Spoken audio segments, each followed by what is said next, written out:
عمران خان چاہتے ہیں کہ ان کے مذاکرات ہوں لیکن صرف اسٹیبلشمنٹ کے ساتھ ہوں۔ السلام علیکم ناظرین، میں ہوں ندیم زعیم ایک نئی ویڈیو کے ساتھ، اور آج کا ویڈیو کا ٹاپک ہے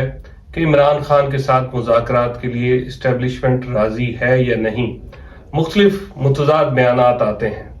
عمران خان چاہتے ہیں کہ ان کے مذاکرات ہوں لیکن صرف اسٹیبلشمنٹ کے ساتھ ہوں۔ ساتھ ہی رؤف حسن جو ان کے سپوکس پرسن ہیں وہ بھی بات کرتے ہیں کہ اسٹیبلشمنٹ کے ساتھ بھی جو مذاکرات ہوں گے وہ ان کو ان کی آئینی حدود یاد دلانے کے لیے ہوں گے کہ اس کے اندر وہ چلے جائیں اور ہمیں آزاد کھیلنے دیا جائے سیاسی طور پہ۔ تو ظاہر ہے ان کی ڈیمانڈ جو ہے وہ پہلے دن سے ہی یہی ہے۔ دوسری طرف اگر اسی بات کو میں لنک کروں جنرل باجوہ کی میٹنگ جو شامی صاحب کے ساتھ ہوئی ہے، ایک سینئر جرنلسٹ پاکستان کے، ایک سائٹ پہ لے جا کے انہوں نے کہا کہ میرے ساتھ ان کی جنرل باجوہ کی ملاقات ہوئی، انہوں نے قرآن پہ ہاتھ رکھ کے قسمیں کھائیں کہ میں نے عمران خان کی حکومت گرانے میں کوئی کردار ادا نہیں کیا۔ اب یہاں پہ سوال یہ پیدا ہوتا ہے کردار ادا کیا یا نہ کیا۔ آخری سپیچ میں انہوں نے کہا کہ ہمیشہ سے اسٹیبلشمنٹ کی پاکستانی سیاست میں ہاتھ رہا ہے، اور اب جاتے جاتے انہوں نے آخری سپیچ میں یہ کہا تھا کہ اب ہمارا کوئی ہاتھ نہیں رہے گا۔ اس کے بعد ہاتھ رہا یا نہ رہا وہ ایک الگ ڈیبیٹ تھی، مگر انہوں نے جاتے وقت اس بات میں تسلیم کر لیا تھا کہ میرا وہ ہاتھ رہا ہے، مگر اب وہ قسم کھا کے کہتے ہیں کہ ان کا عمران رجیم کو گرانے میں کوئی ہاتھ نہیں تھا۔ اگر میں اس بات کو مان لوں کہ ان کا کوئی ہاتھ نہیں تھا تو ایک سوال بڑا شدت کے ساتھ یہاں پہ پیدا ہوتا ہے کہ باجوہ صاحب کو، جنرل باجوہ کو کیا ایسا ڈر ہے جس کی وہ صفائی پیش کر رہے ہیں عمران خان حکومت کو گرانے کے حوالے سے؟ کیا کہیں سے پاکستان پر دباؤ آ چکا ہے؟ کیا پاکستانی اسٹیبلشمنٹ کے اوپر کوئی اس وقت دباؤ ہے جس کے لیے عمران خان کے ساتھ مذاکرات کرنا ضروری ہیں؟ یہ سوال پیدا ہو چکا ہے۔ اس کی وجہ یہ ہے کہ ایک طرف موجودہ اسٹیبلشمنٹ کے ساتھ مذاکرات کی بات چل نکلی ہے، اور دوسری طرف جو گزشتہ جنرل باجوہ کی اسٹیبلشمنٹ تھی وہ قسمیں کھا رہی ہے اور صفائیاں پیش کر رہی ہے۔ اس کی کیا وجہ ہے؟ یہ سوال اپنی جگہ۔ اب آتے ہیں کہ عمران خان اور ان کے درمیان، اسٹیبلشمنٹ کے درمیان مذاکرات کیسے ہوں گے۔ شبلی فراز صاحب نے پچھلے دنوں میں ایک 6 مطالبات پیش کیے ہیں جس کا لب لباب یہ تھا کہ بھئی پہلے ماحول پیدا کیا جائے، اسٹیبلشمنٹ ان کے لوگوں کو رہا کرے، عمران خان کو رہا کرے، اور پھر ایک سائٹ پہ بیٹھ کے مذاکرات کر لیے جائیں، اس کے ٹی او آرز طے کر لیے جائیں، اور پھر مذاکرات ہوں گے۔ اور اوبیسلی ایک بندہ اگر آپ کا حریف جیل میں ہے اور وہ غصے میں ہے، اور اس کے بہت سارے لوگ، سینکڑوں لوگ جو ہیں ابھی بھی عدالتوں میں چکر کاٹ رہے ہیں اور کیسز، مقدمات کو سہ رہے ہیں، تو ظاہر ہے اس کے اندر، اس کے لہجے کے اندر وہ نرمی پیدا نہیں ہو سکتی۔ مذاکرات میں تو وہ ضروری ہوتا ہے۔ اگر مذاکرات اس نوعیت کے ہوں گے کہ پھر آپ کو ہم چھوڑیں گے جب آپ یہ چیزیں ہمارے لیے کریں گے، تو پھر یہ مذاکرات نہیں، یہ سم تھنگ کوئی NRO یا شرائط پر مبنی وہ کام ہو سکتا ہے۔ صلح صفائی اس کو نہیں کہا جا سکتا۔ پاکستان میں ایک اور group, Pakistan well wisher group کے نام سے ایک گروپ ہے جس میں 2 وفاقی وزیر ہیں اور ایک 3 سٹار سابق جنرل ہیں۔ وہ کوشش کر رہے ہیں کہ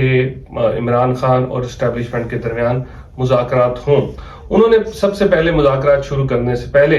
دونوں اطراف رابطے کرنے سے پہلے، انہوں نے یہ بات کہی ہے کہ یہ ذہن میں بٹھا لیا جائے کہ معاشرے کا کوئی ایک سیاسی گروپ ریاست کو ختم نہیں کر سکتا، پہلے یہ طے کر لیں۔ دوسری بات انہوں نے یہ کہی ہے کہ دوسری طرف عوامی مقبولیت کو بھی ایک ریاست ختم نہیں کر سکتی، یہ بھی وہ سمجھ لیں۔ یعنی دونوں کو کہا ہے کہ ایک سٹیپ پیچھے ہٹو، جو غلط فہمیاں آپ لوگوں نے اپنے دماغوں میں پال رکھی ہیں اس کو پہلے کم کر لیا جائے اور پھر مذاکرات پہ آیا جائے۔ دوسرے نمبر پہ انہوں نے جو ماحول بنانے کی بات کی ہے اس میں انہوں نے کہا کہ پاکستان کے سینئر بیوروکریٹس، پاکستان کے سینئر چیف جسٹس کی سربراہی میں سینئر بزنس مین بھی بیٹھے، بہت سارے جرنلسٹ، صحافی بیٹھے،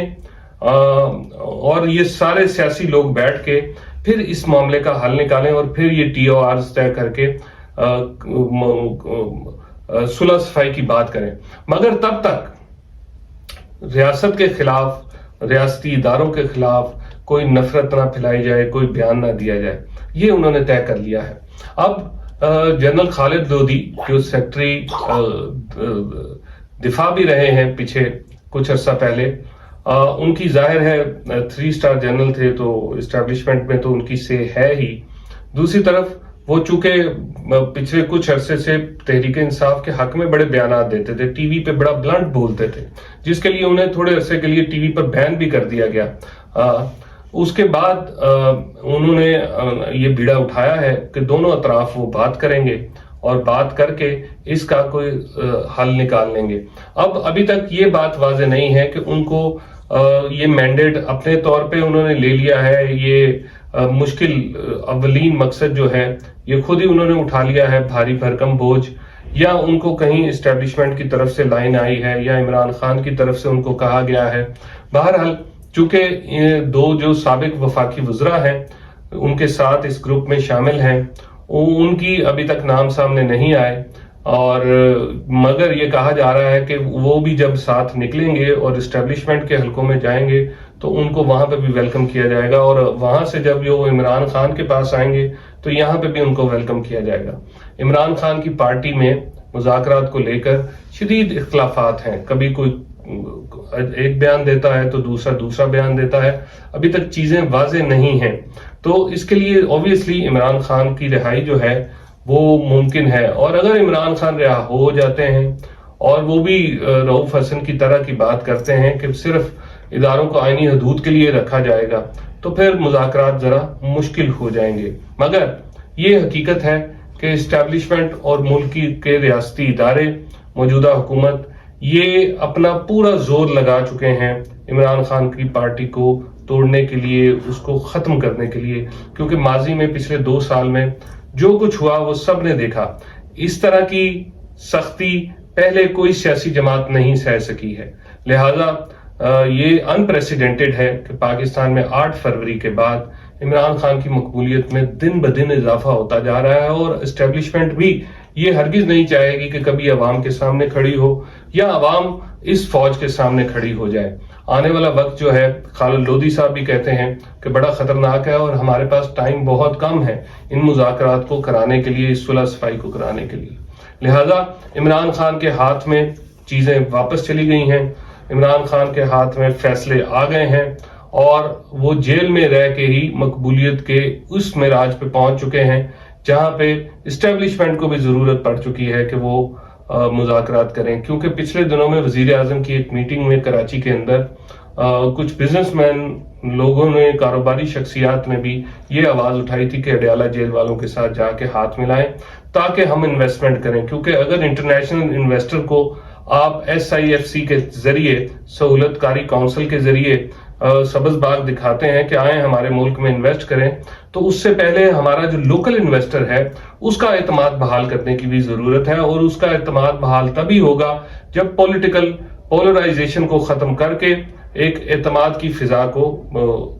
بنایا جائے گا، اور وہ تبھی ممکن ہے جب عمران خان کو اس سارے سسٹم میں فکس کر کے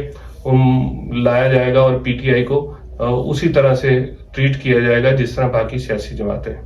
آج کی ویڈیو کے لیے اتنا ہی، ملیں گے اگلی ویڈیو میں کسی اگلے ٹاپک کے ساتھ، تب تک کے لیے اجازت دیجیے، اللہ حافظ۔